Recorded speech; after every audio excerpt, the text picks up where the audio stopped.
We hadn't touched in 3 months. Not kissed. Not reached. Not even a passing brush of skin that meant anything. She still cooked sometimes. Still asked if I'd taken the trash out. Still sat beside me on the couch, like muscle memory. But she didn't look at me. And when I looked at her, really looked, I saw it. She was gone. Not physically. Not officially. Just gone in that way where a woman's body stays. But her soul has packed up and moved somewhere else. I remember the exact moment it broke in me. I was in bed, scrolling through an old playlist, the one we used to play on Sunday mornings. Back when she'd wear one of my t-shirts and dance barefoot in the kitchen. Back when her hand would find mine without needing a reason. She came in, late, smelling like wind and perfume. She changed in the bathroom. Door shut. Light leaking under like interrogation. When she climbed in next to me, I turned toward her, gently. No pressure. Just hope. My hand touched her side. She flinched like I was a stranger. And then she said it. Quiet. Cold. I'm tired. Don't make this a thing. That was it. That was the line that ended something I didn't know was dying. I turned away. Not angry. Not even sad. Just small. You don't realize how deep rejection can carve into a man until you reach out in the dark, and the woman who once lit up at your touch now pulls the covers tighter. I didn't beg. Not that night. Not the next. But something shifted. In her? No. In me. The morning after, I didn't try to kiss her. Didn't brush her back when she stood at the sink. Didn't say, "You look nice," even though she did. She noticed. She didn't say anything, but I saw it in the delay. In the pause before she handed me my coffee. In the glance that wanted to ask, "What's wrong?" but was too proud to open that door. I left for work early. Didn't text her like I usually did. Didn't ask about dinner. That night, she brought takeout. Set the box on the counter, grabbed plates. "You didn't eat?" she asked. "Had something at the shop." She nodded. No fight. No sarcasm. Just the quiet thud of paper bags on granite. We ate in the same room. But it felt like 2 different floors. The next few days, I kept the same rhythm. Show up. Do my part. But no more reaching. I didn't bring her flowers, just because. Didn't brush her shoulder as I passed. Didn't say, "You okay?" when she stared too long at her phone. I stopped being the man who filled in her silences. It's strange what happens when a man stops asking for love. The world doesn't end. You don't explode. You just start noticing things you were too tired to see before. Like how she smiled at her phone, but never at me. How she started going to yoga, again, even though she hated it last year. How she'd come home glowing, not flushed from sweat, but lit up like someone had seen her. I didn't accuse. Didn't snoop. Didn't touch her phone. But I saw the way she protected it now. Screen always down. Notifications muted. She used to forget it in the laundry room. Now it was an extension of her hand. One night, I stood at the door before heading to the garage. She was in the kitchen, facing away, scrolling. I watched her smile. That deep, private smile. The kind she hadn't given me in over a year. Then she caught herself, like she realized I might be watching, and snapped back into that neutral face. That's when I knew. She wasn't lonely. She was fulfilled. Just not by me. But even then, I didn't say a word. I didn't want to beg. And I damn sure wasn't going to compete with a ghost. Instead, I started clearing space. Not in drawers or closets. In my mind. In my chest. I started building distance. Not out of revenge. But because no man should have to campaign for the right to feel wanted in his own home. It was a Wednesday. Overcast. Quiet. The kind of day where the air feels like a held breath. I stopped by the auto shop near the job site. Needed new filters. Mike, the guy behind the counter, looked up from the register. "You still driving that silver Ford?" he asked. "Yeah." He nodded. "I think I saw your wife last week. Thought it was your car." Probably was. She was with somebody. Younger guy. Tall. Looked like they were arguing, but not really. You know the type. I didn't ask for more. Didn't need to. Just paid for the filters and left. That night, she came home late. Didn't offer an excuse. Just dropped her keys, poured a glass of wine, and scrolled. No kiss. No question. Not even a "how was your day?" I watched her from the hallway, and I realized something simple. I didn't miss her. Not the version of her that stood there now. Silent, beautiful, untouchable. She was like a sculpture in a house that used to be alive. 2 days later, her friend Danielle called me by accident. Thought she was texting Jenna. Got the beach house. Next weekend locked in. Tell him it's a yoga retreat, face with tears of joy. I read it once. Twice. Didn't reply. Didn't even confront her that night. She came in all smiles. Sat beside me, legs crossed toward me like she remembered I existed. Movie night. Sure, I said. And I watched her watch the screen, wondering if she even remembered what she'd planned behind my back. Halfway through, she laughed at something stupid, tried to lean into me, and for a second, I almost responded. Old reflex, old muscle. But I didn't. Instead, I stood up, stretched. You okay? She asked. Yeah, I said. Just tired. She tilted her head. You've been tired a lot lately. Work's been heavy. She searched my face, waiting for more. For a reach. A crack. But I gave her nothing. And that scared her more than 1,000 questions ever could. That night, I sat on the back porch long after she went to bed. Watched the sky, heavy and still. Thought about how many men stay because they're afraid of starting over. Afraid of being alone. But I was already alone. What I was afraid of now was staying. The next morning, I was up before her. Coffee already made. Trash out. Laundry running. Same chores. Different man. I wasn't doing it to win her. I was doing it to clear my side of the street. She walked into the kitchen in a robe she used to wear just for me. Now it looked like camouflage. She yawned. You're up early. Lot to do, I said. You okay? Sure. She lingered, like she felt something was off, but couldn't name it yet. That afternoon, I opened a notebook, one I hadn't touched since we first moved in. I flipped past the budget pages, the home repair lists, the weekend plans we never did. Started a new page. Titled it, Exit. Not dramatic. Not revenge. Just logistics. I made a list. Separate accounts. Change beneficiary info. New mailing address. Waiting on approval. Secure valuables. File dates. Conversation. TBD. I moved slow. Careful. Didn't touch anything of hers. But the room was changing. And I think she felt it. She came home that night with new candles. I thought these smelled like fall, she said, setting them out. I nodded. They do. She watched me from across the counter. You're being weird. I shrugged. Maybe I'm just tired of being invisible. She blinked. What? You asked, I said. That's the answer. She didn't push. And I didn't offer more. That weekend, I went to the storage unit. Not ours, mine. Rented it 6 years ago. Mostly tools. Some books. A few boxes from before the marriage. Now I brought clothes. Personal files. Photos of my father. I stood inside for a long time. Not out of sadness, but to breathe. The silence didn't hurt here. It felt clean. Sunday night, she wore something soft. Curled up next to me on the couch. I miss us, she said. I looked at the TV. We're still here. No, she said, touching my arm. I mean, really. I didn't answer. Because I knew what was coming. She leaned closer. Whispered. Maybe we could try being closer again. Her voice was low. Sweet. The way it used to be. I turned toward her.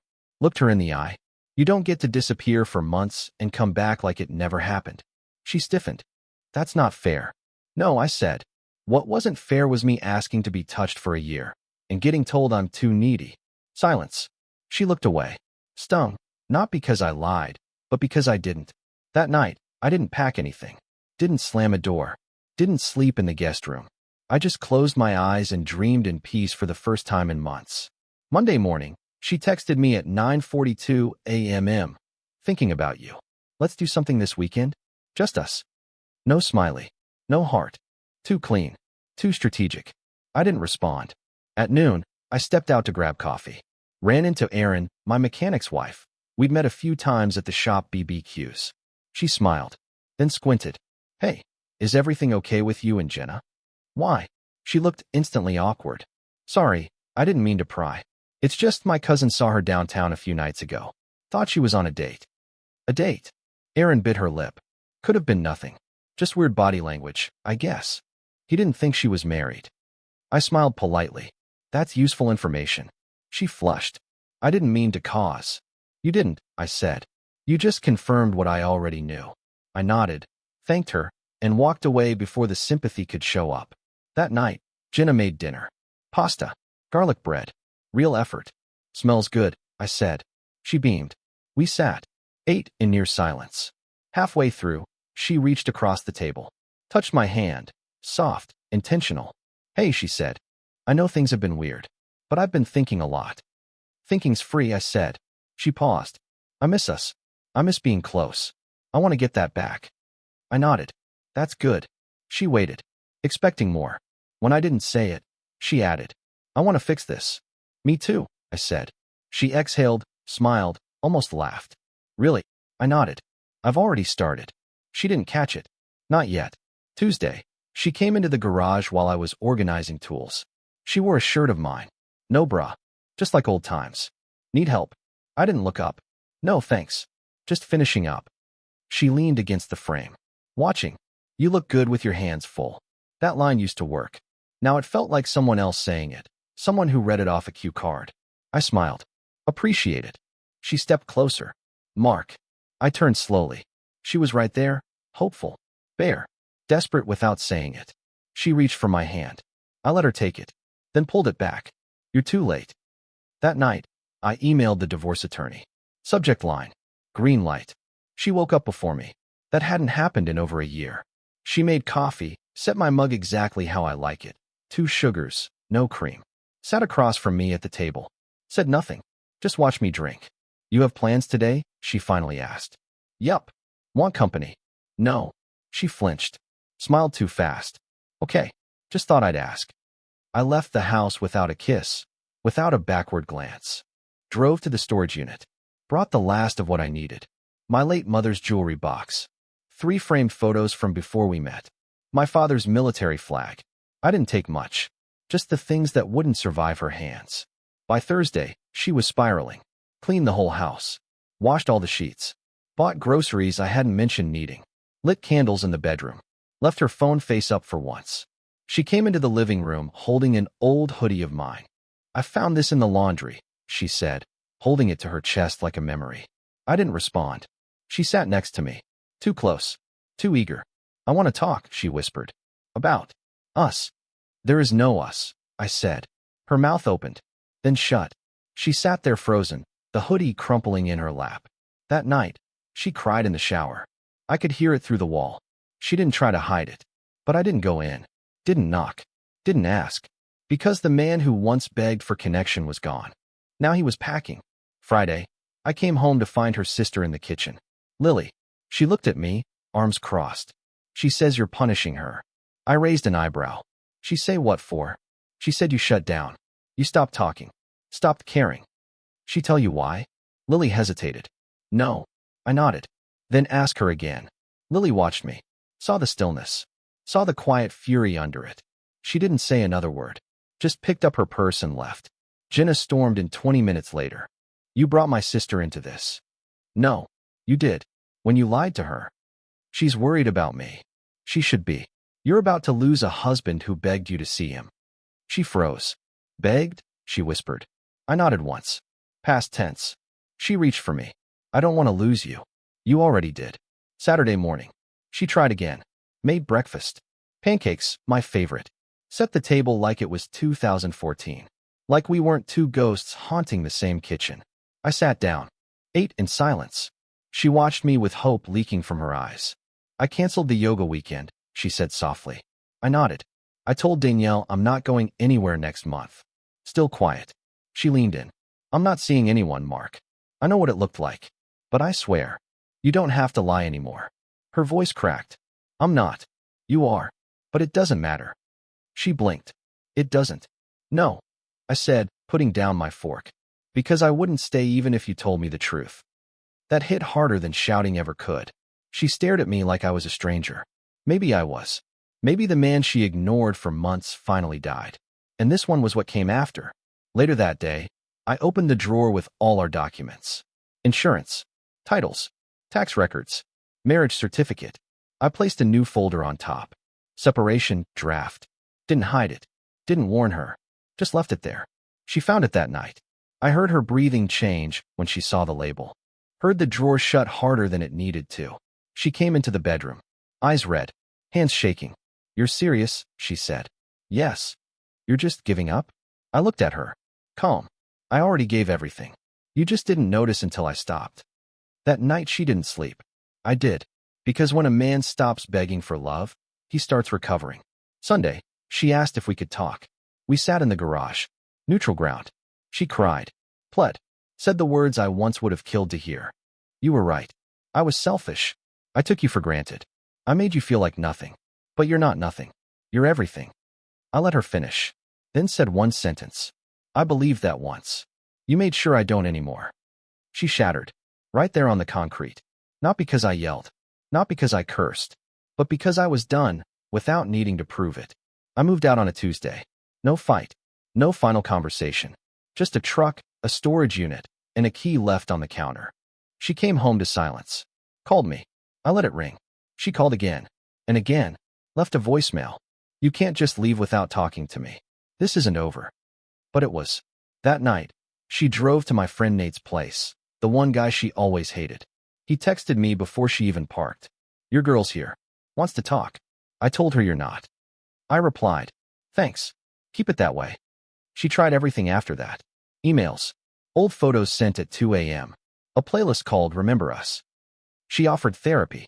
Begged for coffee. Just one conversation. I answered once.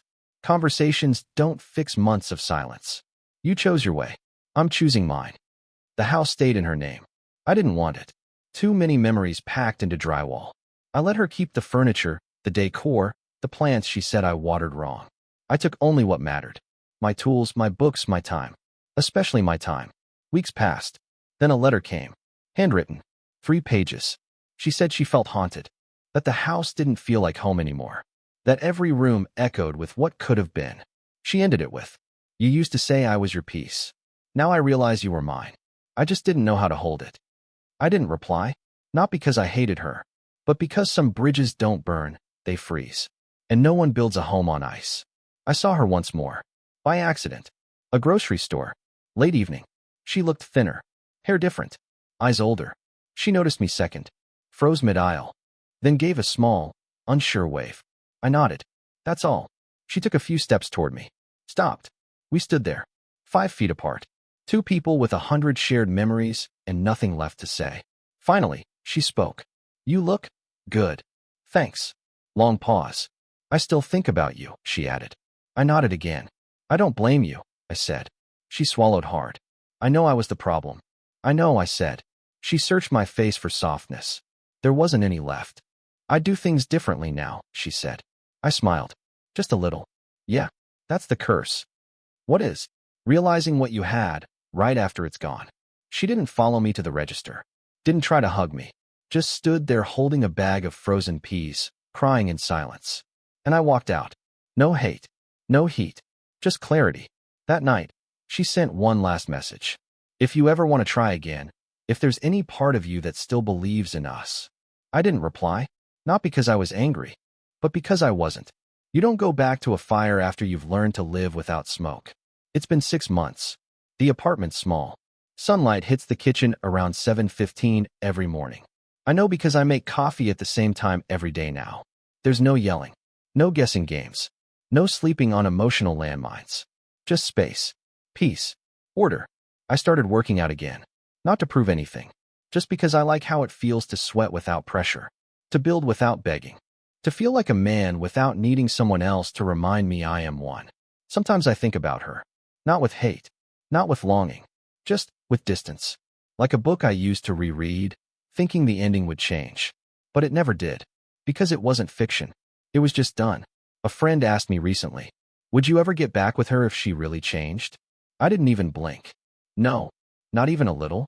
No. Because the version of me who would have said yes died in that house. He nodded. Didn't ask again. I see couples now. Some happy, some lying to themselves. And I can spot the silent men. The ones begging without words. Doing dishes for affection. Planning dates they don't even enjoy. Pretending they don't care about intimacy because she hasn't touched them in months. I see them. Because I was them. And if I could tell them one thing, it'd be this. Stop shrinking to stay loved. You weren't made to disappear quietly. I don't date yet. Not because I'm bitter, but because I'm rebuilding with care. This time, no half-truths. No performance love. No chasing someone who needs to be convinced you matter. The last time I heard from her was 2 months ago. A voice memo. 1 minute and 12 seconds. She was crying. I get it now. You needed love, not lessons. And I gave you silence when you were screaming inside. I listened once, then deleted it. Because healing isn't listening to old pain. It's knowing you've finally run out of reasons to keep holding it. My peace isn't loud. It doesn't brag. It doesn't post quotes or burn bridges. It just shows up every morning, with coffee at 7:15, and a man who finally learned to love himself more than he feared being alone. Some men walk away in silence, not because they're weak, but because that's when they're strongest.